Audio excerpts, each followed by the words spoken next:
పేదలకు ఇళ్లు నిర్మించివ్వాలన్నదే తమ ప్రభుత్వ లక్ష్యమన్నారు ఏపీ సీఎం చంద్రబాబు. ఇప్పటివరకు 5.50 లక్షల ఇళ్లు నిర్మించిచ్చామన్నారు. డిసెంబర్లోపు మరో 4.5 లక్షల ఇళ్లు కట్టించిస్తామన్నారు. ఉద్యోగులకు 1వ తేదీన జీతాలు ఇవ్వకపోయినా పేదలకు మాత్రం తలుపు తట్టి పెన్షన్ ఇస్తున్నామన్నారు సీఎం చంద్రబాబు. ఇది కూటమి ప్రభుత్వం కమిట్మెంట్ అని చెప్పారు. మంచి ఇండ్లు కడితే దాన్ని పూర్తిగా నాశనం చేసే పరిస్థితికి వచ్చారు. ఏ విధంగా మనసు వచ్చిందో నాకు అర్థం కాదు.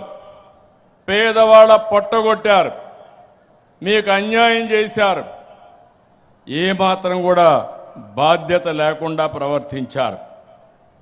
వీళ్ళు 5 ఏళ్ళు మాట్లాడారు. వీళ్ళు కట్టింది 5 ఏళ్లలో 6,55,000 ఇళ్ళు కట్టారు. ఈరోజు 21 నెలల్లో 5,50,000 ఇళ్ళు కట్టాం. మళ్ళీ ఇంకొక పక్క మీరు చూస్తే రేపు రాబోయే రోజుల్లో ఇంకొక 4,50,000 కట్టి దగ్గర 10 లక్షల ఇండ్లు ఈ డిసెంబర్ లోపల పూర్తి చేసే బాధ్యత మాదని మరొకసారి హామీ ఇస్తున్నా. 63 లక్షల మందికి మొదటి తారీఖున జీతాలు ఇవ్వకపోయినా మా పేదవాడికి మాత్రం మీ తలుపు తట్టి మీకు డబ్బులు ఇస్తున్నామంటే అది ఈ ప్రభుత్వం యొక్క కమిట్మెంట్. 4,000, 6,000, 10,000, 15,000 ఇచ్చే ఏకైక ప్రభుత్వం మీరు తమిళనాడు పక్కనున్నారు. బార్డర్లో తమిళనాడు ఉంది. తమిళనాడులో ఇస్తున్నారా అని మిమ్మల్ని అడుగుతున్నా. అది ప్రభుత్వం పేదవాళ్ళ పట్లుండే కమిట్మెంట్ అని చెప్పి కూడా నేను మీకు తెలియజేస్తున్నా. పాలైపోతే అప్పులు ఇచ్చేవాళ్ళు కూడా ఉండరు. పోయినసారి అదే జరిగింది.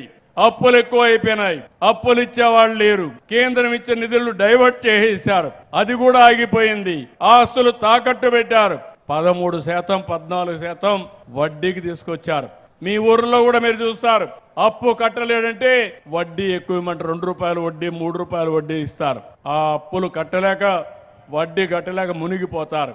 అలాంటివన్నీ జరుగుతూ ఉంటాయి. ఇప్పుడు నేను వచ్చిన తర్వాత వడ్డీ తగ్గించాం, నెగోషియేషన్ చేశాను, సక్రమంగా కడతామని కడుతున్నాం. ఎన్ని మార్గాలు తీసుకున్నా బరువు ఎక్కువైపోయింది. ఇంకా కొంత టైం పడుతుంది. కానీ ఎప్పుడు కూడా నేను ఓటమిని ఒప్పుకోను.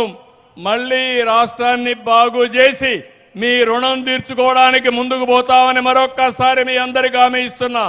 ఆ రోజు మీరు ఒక విజ్ఞతతో చేశారు, ఒక నిర్ణయం చేశారు. 94% గెలిపించారు. ప్రతిపక్షానికి ప్రతిపక్ష హోదా లేకుండా చేశారు. ఇప్పుడు ఆయన వచ్చి నన్ను అడుగుతున్నాడు, మాకు ప్రతిపక్ష హోదా ఇమ్మని. నేనెవరు ఇవ్వడానికి?